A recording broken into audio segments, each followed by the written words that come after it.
Capitão Marvel, o retorno de CyberX.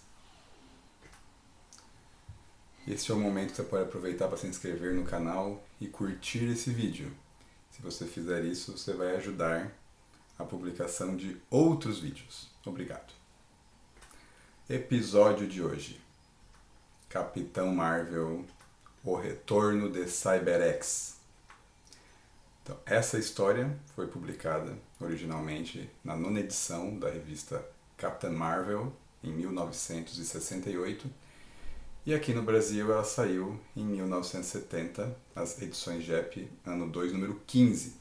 E aí a gente tem finalmente aqui, né, a capa da edição original, dessa edição original número 9, que serviu de base para a edições JEP número 15.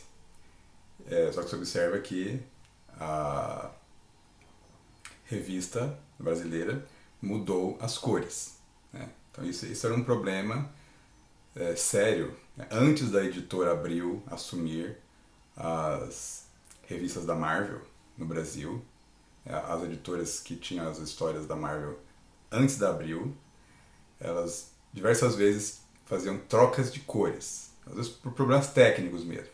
Então você vê aqui que o Capitão Marvel, né, o uniforme dele é branco e verde, mas aí na revista da JEP, né, ele saiu azul e laranja, né?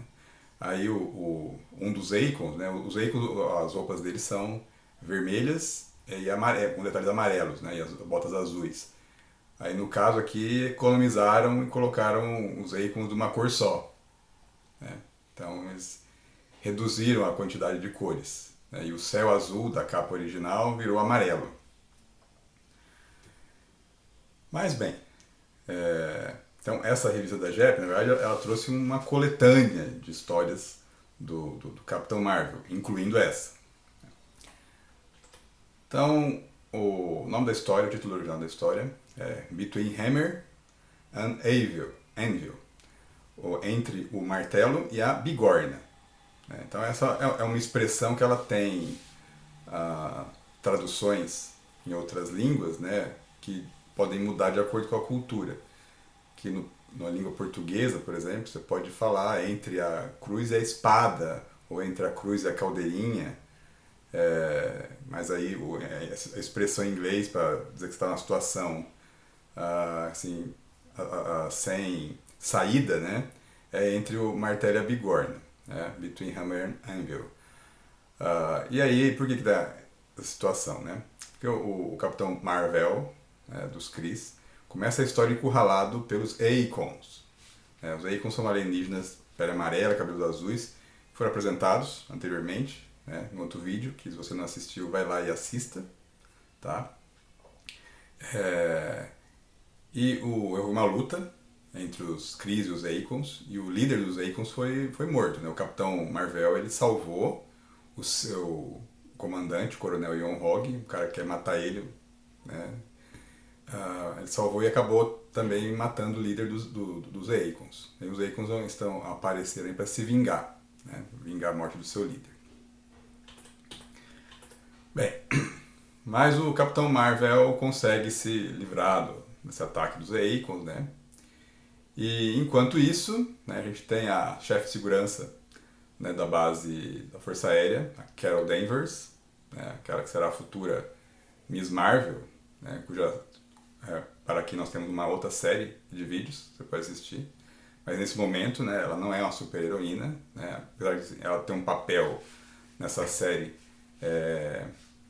que não é assim, totalmente da mocinha em perigo, né? Mas assim, de vez em quando não, frequentemente ela fica em perigo e o Capitão Marvel vem salvá-la, né? Mas ela tem um papel um pouco mais preponderante, assim, né? Se for comparar ela, por exemplo, com a Mulher Invisível do Quarteto Fantástico, nas primeiras histórias, né? A Carol Danvers está numa posição muito melhor, né, porque ela está num cargo de chefia, né, e é numa posição estratégica dentro da base da Força Aérea, e ela desconfia do Dr. Lawson, que é a identidade secreta do Capitão Marvel. Na verdade, ele roubou de um humano. O Dr. Lawson verdadeiro morreu logo no começo da série do Capitão Marvel. E ele aproveitou para tomar a identidade desse homem, que não tinha chegado ainda na base da Força Aérea, que é um especialista em foguetes, para poder se infiltrar e espionar os terráqueos. Né? E aí nós temos a Carol Danvers, ela desconfia que esse Dr. Lawson, né, é um traidor, espião, né, e aí ela resolve ir para o hotel onde ele está hospedado, e ela né, dá um suborno ali pro recepcionista para conseguir entrar no quarto dele, que ela quer vasculhar. Ela quer encontrar alguma coisa que diga se as suas suspeitas são infundadas ou não.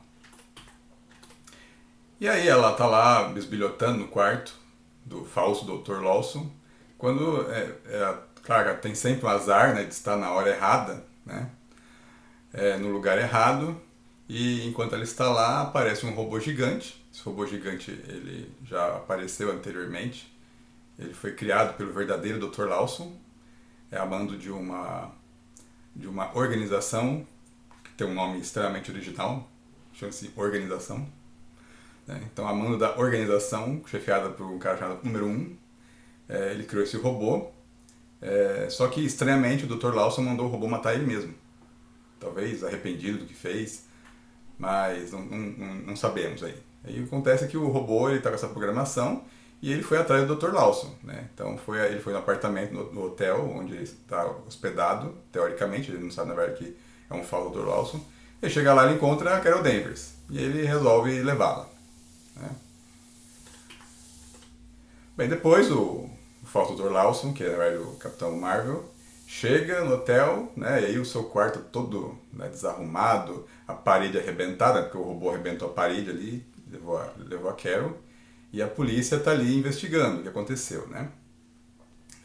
E ele assim, também vai querer entender e descobrir o que aconteceu no seu quarto. Enquanto isso, na casa do verdadeiro Dr. Lawson, que também já foi visitada outras vezes, né, o Capitão Marvel descobriu o laboratório onde esse robô foi construído quando visitou essa casa, né, que ele achou muito estranho, assim, porque ele achou que era uma mansão fora do padrão de um professor pesquisador universitário. Né? O professor pesquisador pode ter um salário bom, mas não talvez o suficiente para ter uma mansão com o nível de sofisticação que o Capitão Marvel encontrou. E aí o robô levou a Carol Danvers para esse local, talvez porque fosse um local que ele reconhecesse, né, como, sei lá, o seu lar, o seu esconderijo. E o robô revela então a sua missão, a sua programação de matar o Dr. Lawson. Né? Ela tenta descobrir quem é que foi que criou ele, mas o robô não sabe. Né? O robô diz que ele chama o criador dele de glorioso criador, mas ele é desconhecido. Então ele não sabe que o Dr. Lawson, que ele foi programado para matar, é o cara que criou ele. Claro que assim, o Capitão Marvel vai chegar até o robô, que se chama CyberX, tá? O robô chama CyberX. Só que ele vai chegar perseguido pelos Akons. Né? Aí é que vem o título da história, né? Entre o Martelo e a Bigorna, ou para nós, né, entre a Cruz e a Espada, porque ele está entre os Akons e o CyberX. Ele está entre duas ameaças. Né? Então se ele escapar de uma, ele cai na outra.